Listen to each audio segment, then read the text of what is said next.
Hi, it's Kiwi, and this is ISEEU, a podcast, social club, and community. And today I want to talk about attention because I think I've been thinking about it wrong for a very long time. Like, longer than I even realized, and maybe you have too. Because we all say we don't care about attention, or we say things like, I don't need validation, or I don't do it for the attention. And I get why we say that, because it sounds grounded and it sounds self-assured. It sounds like we've transcended something. But if we're being really honest, attention is kind of the currency of being alive right now. Like, everything is built around it. What gets seen, what gets pushed, what gets liked, what gets remembered, what gets amplified, and what gets ignored. And I don't even think it's inherently bad. I just think it's deeply misunderstood. Like, we've been handed this system without really questioning what it's doing to us. And where I'm at with it right now is that I don't think I crave attention. I think I crave being seen, which are two completely different things. Like, not even close. Attention is loud, it's fast, it's numbers, it's views. It's people looking in your direction for a second and then immediately looking somewhere else. It's like standing in the middle of a crowded room and everyone turns their heads just long enough to register that you exist, and then they move on and you're left standing there like, okay, cool, they saw me, but did they actually register anything about me? Did anything land? Did anything stick? And being seen is completely different.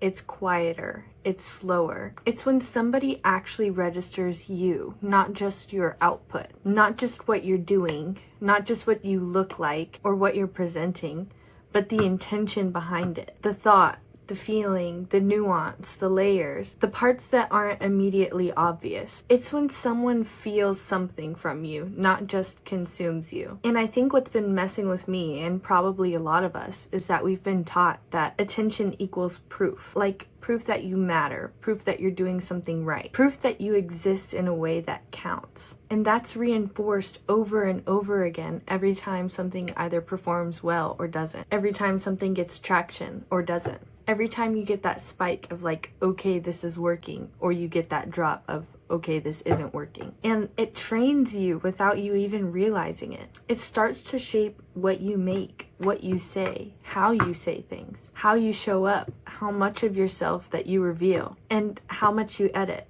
And the thing is, attention on its own is kind of empty. Like, you can have a lot of attention and still feel completely unseen, completely misunderstood, or even worse, completely flattened into something digestible. Like, reduced to a version of yourself that's easy to recognize, but not actually who you are. And I've noticed this pattern where the more you chase attention, the more you compress yourself. You simplify, you exaggerate, you repeat what works. You start to anticipate what will land before you even make something. And that anticipation starts to guide you more than your instinct even does. You become easier to recognize, but harder to actually know. Like, people can clock you instantly, but they don't actually feel you. And it works, which is the wildest part. Like, it does work. You will get more engagement, more views, more likes, more of that quick hit, that feedback loop that tells you you're doing something right. But then there's this weird after feeling that I don't think we talk about enough, where you're like, wait, did they see me, or did they just see something I knew would get their attention? And there's a difference between those two things that you can feel in your body. One feels grounding and the other feels hollow, even if it looks successful on the outside.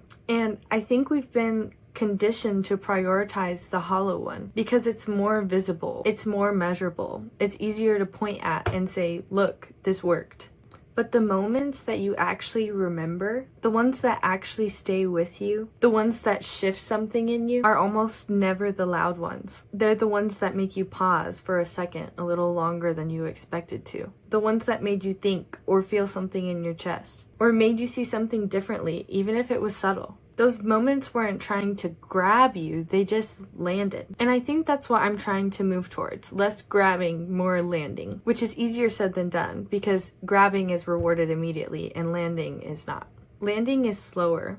It requires patience. It requires trust. It requires you to keep showing up in a way that feels real, even when it's not getting the same response as something louder or more attention-grabbing would. And that can mess with your head because then you start thinking, am I doing this right? Should I be doing more? Should I be louder? Should I be clearer? Should I be easier to understand or easier to consume? And those questions aren't bad, but they can pull you away from yourself if you're not careful, because then you're creating from a place of anticipation rather than expression. And I think that's where the disconnect happens, when you start creating for the reaction versus the actual creative expression. And again, I don't think there's anything wrong with wanting your work to be put out there and to be seen, or wanting it to reach people or to grow. Like, that's natural, especially if you care about what you're making. But there's a difference between wanting your work to be seen and shaping your entire craft around what will get attention. And that line is really easy to cross without noticing, because the feedback is constant and it's immediate and it's everywhere. And I think something that I've realized is that attention is not really the thing that fulfills us. It's just the thing that signals visibility. Like, it tells you something is being noticed, but it doesn't tell you how it's being received, or if it's actually connecting, or if it's just passing through. And being seen is different because it implies some level of understanding, some level of resonance, of feeling. Like something in what you did or said or created actually stuck with someone. And you can't always measure that. You can't always see it reflected back to you immediately, which makes it harder to trust, but also makes it more real in a way.